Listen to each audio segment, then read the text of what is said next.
Hello बच्चों, तो चलिए इस प्रश्न को पढ़ते हैं।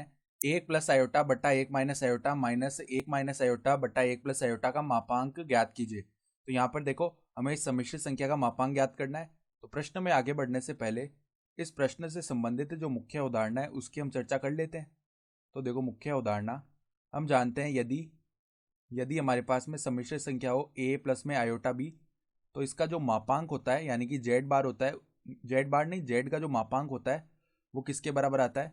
हमारे पास में देखो, वर्गमूल ए स्क्वायर प्लस में बी स्क्वायर ये होता है।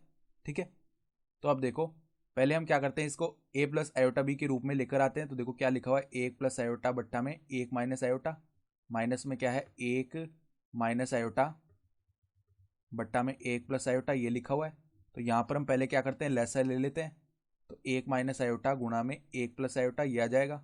ठीक है, फिर देखो, ऊपर एक प्लस आयोटा का वर्ग हो जाएगा, माइनस में नीचे यहाँ पर एक माइनस आयोटा का वर्ग हो जाएगा। ठीक है, ये बनेगा। तो यहाँ पर हम वर्ग खोल लेते हैं ऊपर।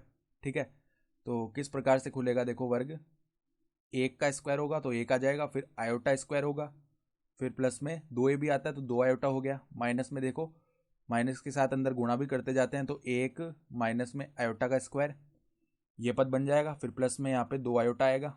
ठीक है, और बट्टा में देखो, यहाँ पर ए माइनस बी गुणा में ए प्लस बी लिखा हुआ है, वो क्या होता है, ए स्क्वायर माइनस बी स्क्वायर। ठीक है, तो ये एक माइनस आयोटा का स्क्वायर बन जाएगा। अब आयोटा स्क्वायर से ये आयोटा स्क्वायर शून्य हो गया, फिर एक से ये माइनस का एक शून्य हो गया, तो दो आयोटा प्लस दो आयोटा ये हो गया चार आयोटा। और बट्टा में देखो, आयोटा स्क्वायर का मान माइनस एक होता है, तो एक प्लस में एक यहाँ पर दो हो जाएगा। तो हमारे पास में इसका मान क्या आ गया, दो आयोटा आ गया। ठीक है, तो अब अगर हम तुलना करके लिखें तो ए का मान तो जीरो आ चुका है, क्योंकि वास्तविक भाग तो शून्य है इसका, और बी का मान आ चुका है दो। तो अब जो मापांक है यानी कि जेड का मोड, वो क्या आएगा, वर्गमूल में जीरो का स्क्वायर प्लस में दो का स्क्वायर। तो यहाँ पे देखो, ये क्या बन जाएगा, जीरो का स्क्वायर जीरो आता है और दो का स्क्वायर चार होता है, और वर्गमूल चार का मान दो होता है, तो दो इकाई। तो इसका मापांक कितना आ गया, दो इकाई आ गया। ठीक है, और यही हमारा उत्तर हो जाएगा। तो आशा करता हूँ कि आपको ये प्रश्न समझ में आया होगा। धन्यवाद।